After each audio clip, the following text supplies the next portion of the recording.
bisa diblokir langsung dan dia tidak bisa dimasukkan virus. Jadi kayak anggap dia habis. Kayak viral juga ya di kompres. Gaya aja. Ada yang kesulitan? Kalau misalnya Ya, ini sedang berlangsung. Coba.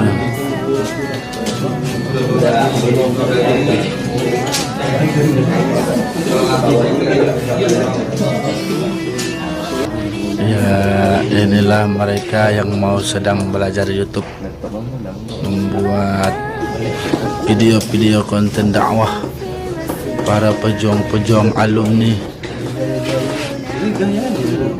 Ada Gus Zainul, ada Gus Zaki, yang sedang mau belajar YouTube. Ada yang tak bermodal, tak ada modal. Ini Gus Muhairi, modal mau datang makan aja nih.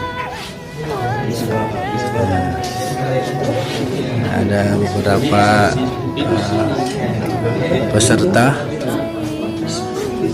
ya, sesi terakhir nanti kita uploadnya ya. Jadi buat dulu akun ininya, akun Ini ininya, lalu materi kita Ustadz Ari yang sedang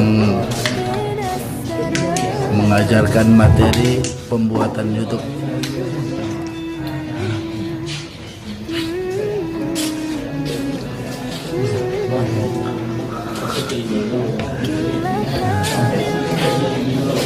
Di sini berhadir juga Ustadz Thohir dari Komisi Fatwa,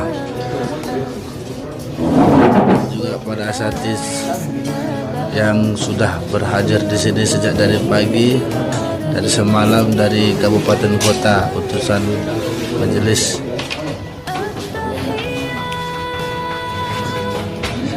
Allah, mati kita bah.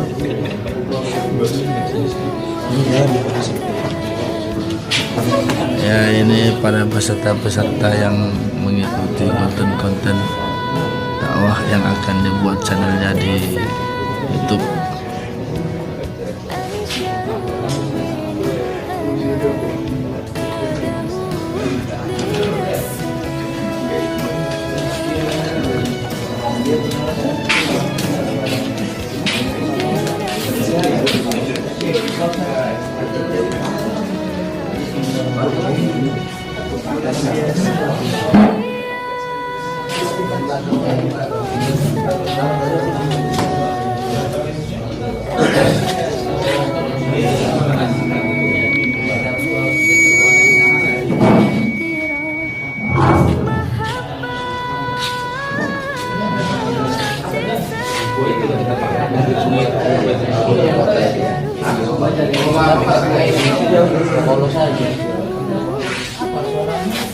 ini lu ada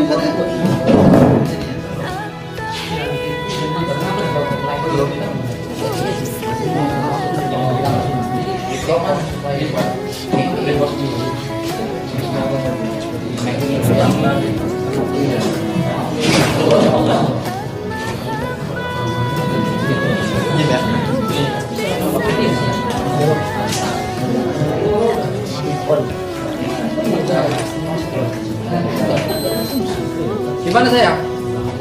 Ini Ustadz Sakhirah Jandi sebagai percobaan dakwah untuk dakwah milenial akan dibuat contohnya.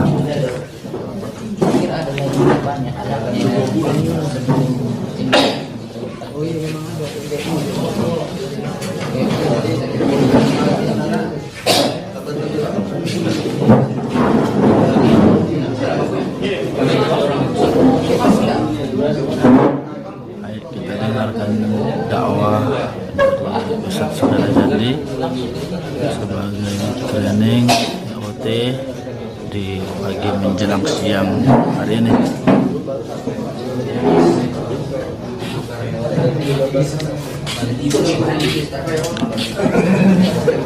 Udah amplop sudah, Ustaz. Amplop udah siap kan? Contekan. Bisa begitu. Pak, kita ini boleh juga. Oh bisa. Mana?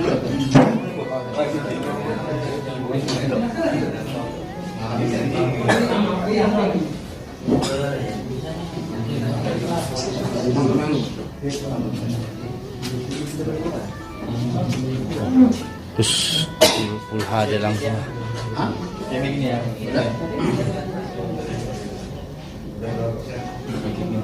Pakai ini aja, pakai mic. Bismillahirrahmanirrahim. Assalamualaikum warahmatullahi wabarakatuh. Alhamdulillahilladzi biyadihi mulku wa ala kulli syai'in qadir. Alladzi khalaqal mauta wal hayata liyabluwakum ayyukum ahsanu 'amalan wa huwal ghafur. Asyhadu an la ilaha illallah wahdahu la syarika lah wa asyhadu anna Muhammadan 'abduhu wa rasuluhu alladzi ba'da. Allah Ta'ala fi kitabil aziz. A'udzu billahi minasyaitonir rajim. Ya ayyuhalladzina amanu in ja'akum fasiqun binaba'in fatabayyanu an tusibu qauman bijahalatin fatusbihu 'ala ma fa'altum nadimin. Sadaqallahu alazim. Para pemirsa yang dirahmati oleh Allah Subhanahu wa taala dimanapun berada. Manusia pasti akan berkembang. Dan kita mengikuti dari sejarah manusia. Dulu ada manusia yang di alam kuno, sekarang sudah alam modern. Oleh karena itu, di alam modern ini manusia selalu menggunakan IT atau ilmu teknologi. Salah satu produk dari IT itu adalah media sosial. Media sosial sekarang sudah menjadi kebutuhan umat manusia karena dia bisa mempertemukan jarak yang jauh, bisa berkomunikasi dengan orang-orang yang kita cintai dari jarak jauh. Oleh karena itu, di satu sisi teknologi, apalagi medsos ini adalah membantu kehidupan manusia. Tapi tidak jarang juga di dalam media sosial itu ada berita-berita yang tidak sesuai dengan konsep agama kita, al-Islam. Jadi dalam medsos itu ada yang hak dan ada yang batil. Kalau diukur secara persentase, nampaknya masih banyak konten-konten atau berita-berita di dalam media sosial itu berbau yang tidak baik, yaitu yang batil. Nah, oleh karena itu, kita sebagai umat Islam, apalagi sebagai dai, sangat dibutuhkan untuk mengisi konten-konten itu.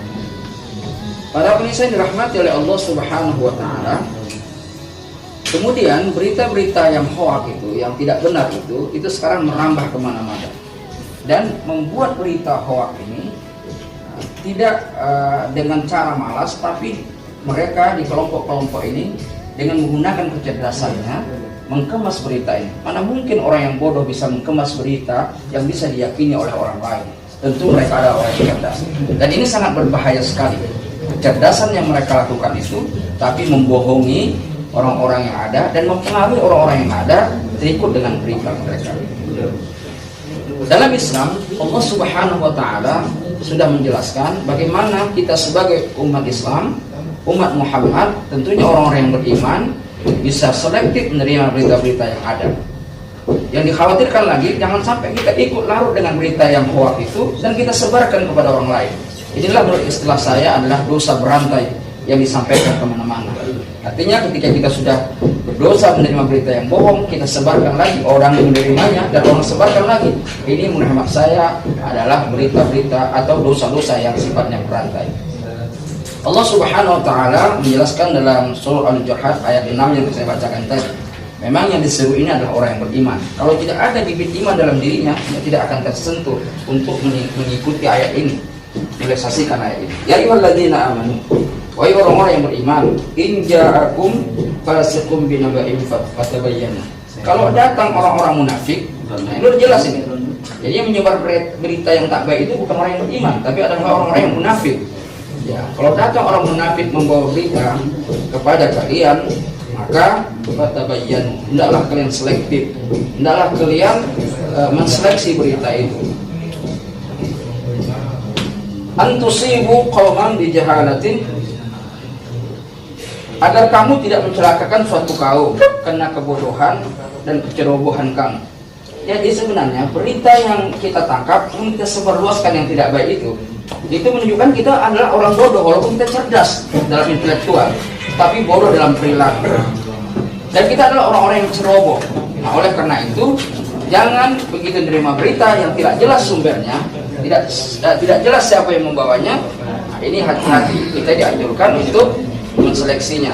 Kalau tidak, dengan kecerobohan kita itu akan bisa membahayakan kaum, membahayakan orang lain. Dan banyak peristiwa yang terjadi ketika berita itu disebarluaskan, terjadi katakanlah pertempuran fisik atau perkelahian dan pergaduhan dan sebagainya. Yang menarik lagi, fatusbihu ala ma fa'altum nadimin, yang akhirnya kamu akan menyelesaikan perbuatan itu. Nah, terbanyak kita sekarang ini ketika kita sebarkan berita yang tak baik itu, apalagi mengandung fitnah, diadukan orang, bisa kita terkena dengan undang-undang IT. Bisa nanti kita masuk ke penjara, kita bisa dihukum lewat negara dan lain sebagainya. Dan muncul penyesalan itu selalu di akhir daripada perbuatan kita. Para pengisah yang dirahmati oleh Allah Subhanahu wa taala. Oleh karena itu, media sosial yang menjanjikan harapan ini mari kita isi, dan media sosial yang juga banyak berita-berita yang tidak baik. Oleh karena itu kita dianjurkan untuk selektif menerimanya, untuk kita menseleksi berita itu dalam hal menyebarluaskan kepada orang-orang lain. Inilah pedoman agama kita. Mudah-mudahan kita tidak terjebak dengan perilaku-perilaku yang menyesatkan, apalagi penyebarluasan berita-berita yang tidak benar. Aku qouli hadza wa assalamu alaikum warahmatullahi wabarakatuh.